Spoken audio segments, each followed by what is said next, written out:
Kundalini Tantra is more tantric than yogic. Got it. So Okay. tantric, you guys are familiar with that term. Tantric sex is usually what people talk. There's a tantric technique to have a prolonged period of sexual activity without orgasm. Edging is what you're saying. It's kind of, well, so no, it's not actually. So it's Jack, not it's so edging. awkward. It's not edging. It's I- no, because it actually technically it's not edging. I'm just trying to understand. No. So what it Right. is actually, it's way better than edging. So much better than edging. This is the Okay. beauty between the East and the West. Got it. So in the West, what we do is we edge, right? And what is edging? It is delaying orgasm, so you build up that internal frustration, so that when you finally ejaculate, then it feels really good, right? That's edging. Yeah, I Same would say page? that's, Okay. yeah. So the tantrics do it way better. They have orgasm without ejaculation, and orgasm doesn't end until ejaculation happens. So they're able to have orgasms for like 40 minutes at a stretch. You're kidding. No, that's what tantric sex is. Graham wants to know how you do this so badly. So Really going there, Jack. I mean, so this is where like how to do it. Jack, you have it's no one not, to use it on. For the average person listening. Okay. Just for the average person. it's not something to be done.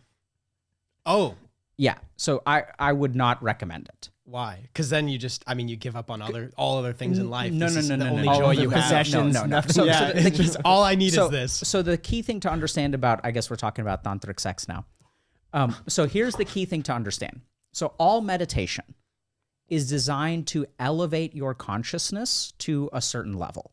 Okay. Now everyone's like, what does that mean? Like, oh, like let's like elevate our energies to like, no. So I want you all to think about your life, right?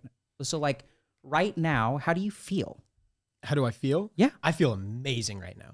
Incredible. I'm Okay. like super happy. Okay. I'm a 7. Okay. Maybe a 6.5, 7. Okay. Like, are you saying generally? No, like, in broad this swipes? In this moment, 7. honestly, I would say I'm like a 9.5. I'm so happy. 9.5. Why?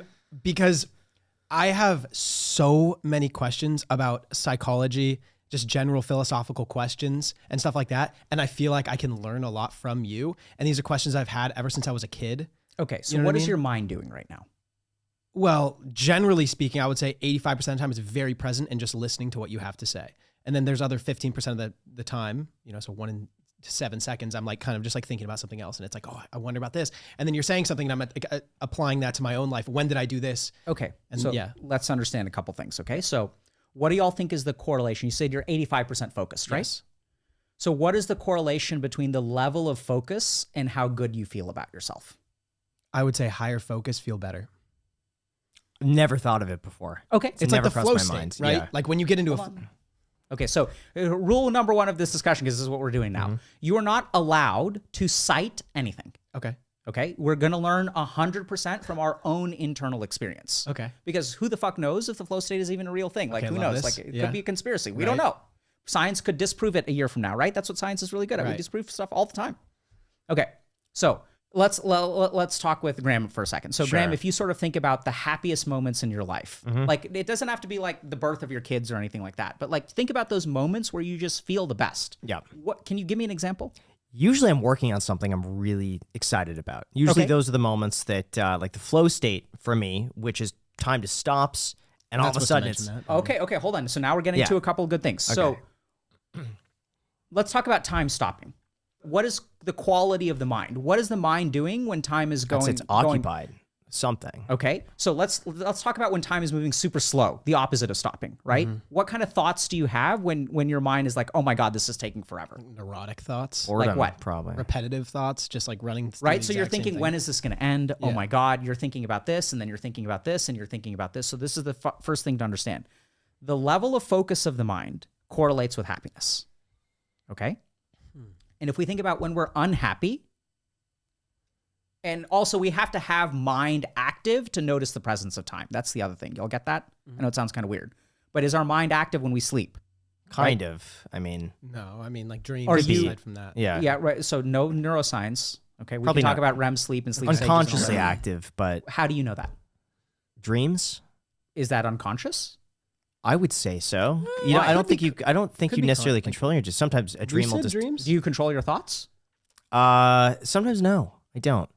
I feel like a lot of thoughts are just unconscious thoughts that bubble up. I don't really Yeah, control I would say them. the majority of thoughts we don't control. All right. Right? If it was the default state of human beings to control their thoughts, any human on the planet could pick up a chemistry textbook and read it from cover to cover. We do not control our mind.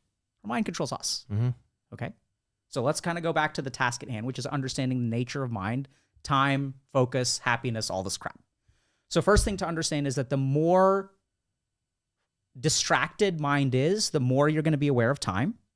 The less focused mind is, the less you will be aware of time. And sleep is a great example. So sleep is like a state of essentially no mind, except when we dream. Sure, we'll get to that maybe. That's kind of a tangent. But so the first thing to understand is that the activity of the mind correlates with the perception of time. And so when we enter something like a flow state, the perception of time disappears. The other thing that's happening in a flow state is we have focused mind. So if you sort of think about, let's talk about like not being able to enjoy dinner. Let's say I'm going to dinner with y'all, okay? And we're like having fun, but if my mind is not focused on the dinner and I keep on thinking about, oh my God, these guys are going to ask me to teach them how to do tantric sex. And that's only a problem because I only want to teach one of them. How am I going to fix this? Right? So the more distracted my mind is, the less I enjoy the present moment. With me? Mm-hmm. So now let's talk about orgasm. What happens when you come to your mind? Go ahead, Graham. Waiting for you, Jack. The moment of orgasm is really powerful from a consciousness standpoint because your mind becomes completely one-pointed. That's why it feels so damn good. So if you look at human beings, what do you gravitate towards?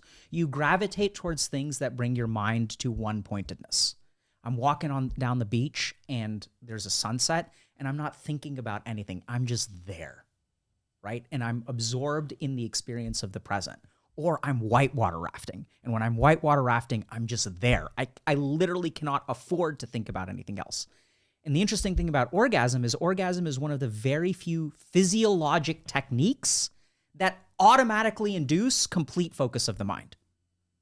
Right? And even if we look at people like if you look at people who have like sexual difficulties, right? So anorgasmia or difficulties with desire and stuff like that, someone who has anxiety and has difficulty maintaining an erection, it all makes sense, right? Because now we understand that if sex is about present and focus and orgasm is one-pointedness, but I am anxious, I'm thinking, is my partner enjoying it? Are they not enjoying it? Blah, blah, blah. Then I don't enjoy it. It's difficult for me to attain that one-pointed state. So sex and orgasm specifically is essentially a meditation technique. And all meditation techniques are designed to bring our mind originally to one-pointedness and then transcend mind entirely. The activity of mind completely stops and we still retain awareness, which is something that very few people, actually most people have probably experienced it, but it's like in glimpses here or there. And like maybe like whitewater rafting is a good example where there are times where in a flow state, your mind is still active usually. But there are times where y'all will hopefully have had in your life where like literally your mind had no thoughts, but you were still awake and fully present. Has that ever happened to y'all? Mm-hmm. Outside of orgasm? Yes. Yeah. Examples? Pickleball. Right? Like ping pong too. Like you just get into that groove where you're just doing those forehand, and the ball is just like bouncing. You're kind of listening to it. You're talking about ping pong or masturbation? Ping pong. Yeah, I haven't experienced masturbation, of course. But yeah, in ping pong, yeah, you just get into that flow state where you're just like, just keep the ball on the table. Right. So then like if you think about it, you're not even having thoughts. No. And even I would even say, so this is the cool thing about meditation is as you transcend mind, you also transcend ego, which is like, oh my God, let's transcend the ego. It's not anything so mystical. So you become one with the pickleball. You know what I mean? Mm-hmm. Yeah. Like you lose yourself. You stop being this muscle guy. memory, like your body's kind of controlling you. Your body is controlling, and even your mind is on autopilot, and you're just present.